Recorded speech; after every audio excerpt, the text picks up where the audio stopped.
Hello, everyone, and welcome back to another episode of Gizmo Joe. Today, what we're going to be taking a look at is this little stick of gum looking thing in front of us. Basically, this little guy is essentially a little Android TV stick. So basically, a lot of people have the Amazon Fire Stick, and there's a new Xiaomi stick that's coming out. A lot of people are saying that's the Amazon Fire Stick killer. There's a couple different variants of that one, and hopefully I can get my hands on one eventually, but they're pretty expensive. And I mean, I know I have ads on my channel, but I don't make all that much. So I'm going to have to wait a little bit to hopefully wait for the Xiaomi Mi Stick to kind of go down in price a little bit. Maybe I can get it on a sale or something like that. But in the meantime, I picked up one of these guys. Now, this essentially is a generic sort of Android stick. I did some research. From what I understand, these are made by Tronsmart, or at least something very similar looking is made by Tronsmart, which if you buy a lot of Chinese electronics, should be a familiar brand to you. Basically, they make a whole bunch of stuff from mini PCs to Bluetooth speakers, all that sort of stuff. And this is something that they have in their repertoire or whatever. And I'm always on the lookout for new sort of little Android devices to hook up to my TV. Because sometimes I find that they perform better than a smart TV and all that sort of stuff. And I like putting Kodi on stuff. That's my kind of media management software of choice. But anyway, I found this guy on eBay for about $15. So it didn't come with a box or anything like that. So unfortunately, we're not doing much of an unboxing other than me just kind of moving it around and showing you. Ooh. But basically, like I said, it's small. It's basically the size of an Amazon Fire Stick. From my understanding, these guys have been around sort of longer or roughly at the same time as the Fire Stick. So, who copied who? I don't know. But basically, if we just take a look at this little device, it is plastic. It's kind of got one of those, I don't know how you describe it. It's like a textured sort of, I don't know, gummy almost, or like softish sort of finish to it. Not really sure what material that is, rubberized or something, I don't know. Anyway, as you can see here, H.265 high efficiency video coding. So obviously that is what I'm after, because most of my stuff, when I rip my Blu-rays and all that sort of stuff from my own personal collection, I always do it in H.265 because you can retain sort of the quality with smaller file sizes, which I prefer.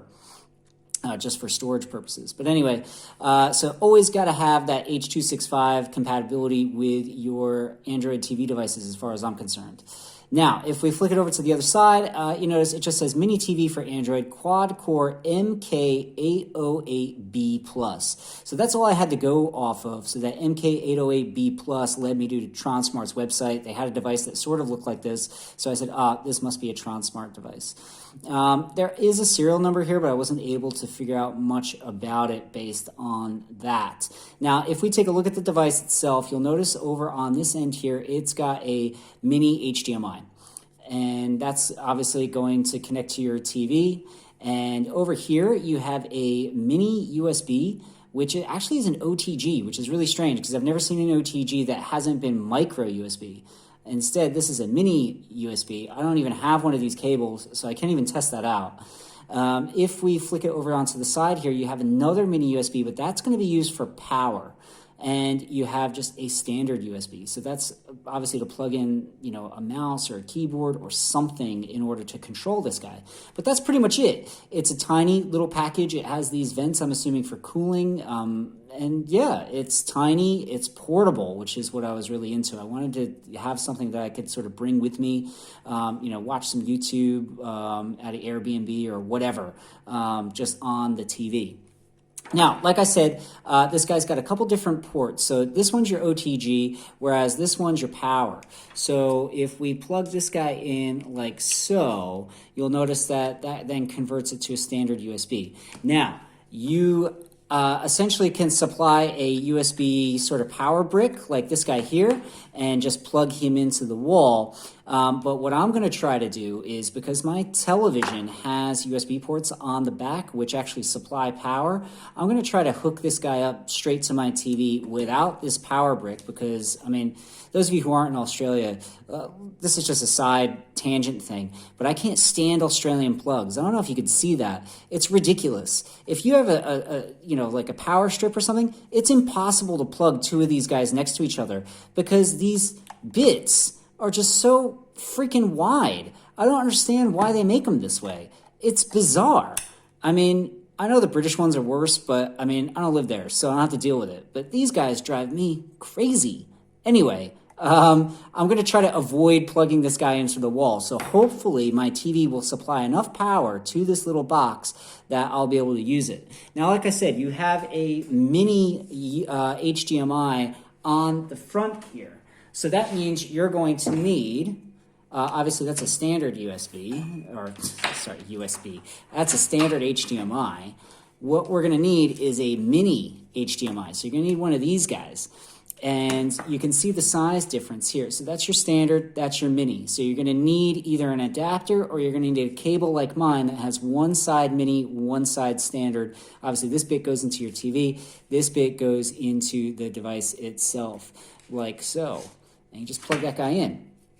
And like I said, then you're going to have something to control this guy with that USB there. Now, you can use sort of one of those media keyboards that I've talked about in the past that has the trackpad built in, or you could just use a standard sort of mouse, wireless mouse. I don't know if this guy has Bluetooth, so I'm not sure if you can utilize Bluetooth. You might be able to, but you'll still need something to navigate all of the menus before you can enable Bluetooth and pair stuff. So you're going to need a wireless mouse or something like that in order to get going. But anyway, let's hook this guy up to the TV and take a look at it. Okay, guys, so as you can see, this device works. I apologize for the waviness of the TV. I know that's kind of annoying, but I'm not really sure how else to capture this footage. Now, we do have a Bluetooth icon up in the top here, which leads me to believe that we do have Bluetooth. Let me try to turn this guy on. It's going to bring us to the Bluetooth settings. And yeah, it does look like we have Bluetooth. Now, like I said, I bought this guy used, so there's obviously some settings already on here that haven't been totally wiped. Now, this is obviously a custom launcher. It looks to me like it's Nova launcher. Don't quote me on that, but that's what it looks like. Let's just fire up YouTube.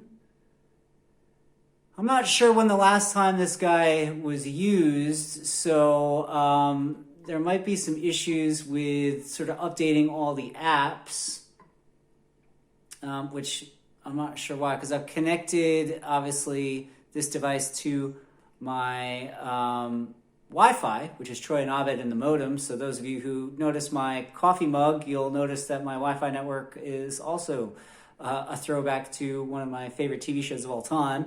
But for some reason, I can't get YouTube to work. I'll have to mess around with that. It could just be something that I'm not 100% aware of at the moment, but that should work. So it looks like we're running an older version of Kodi.